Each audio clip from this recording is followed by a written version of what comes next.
ചില ദിവസങ്ങളിൽ ഉറക്കം മതിയായില്ലെങ്കിലും സാഹചര്യങ്ങൾ നമ്മളതിന് സമ്മതിക്കില്ല അല്ലേ. രാവിലെ എന്തുണ്ടാക്കണമെന്ന ചിന്തയായിരിക്കും ഭൂരിഭാഗം അമ്മമാരുടെയും കൺഫ്യൂഷൻ.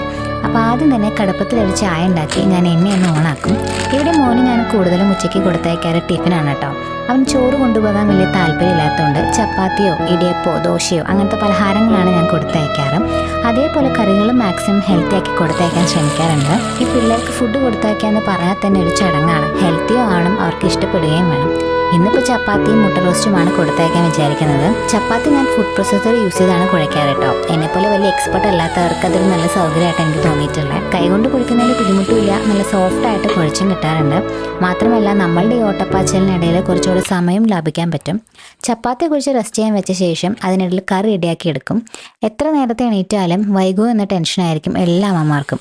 നമ്മുടെ മനസ്സിൽ കൃത്യമായ പ്ലാൻ ഉണ്ടെങ്കിലും ചെറുതായി എവിടെയെങ്കിലും ഒന്ന് പിഴച്ചാൽ ഒരു ടെൻഷനാണല്ലേ. എന്തിന് പല കാര്യങ്ങളും ചിലവ്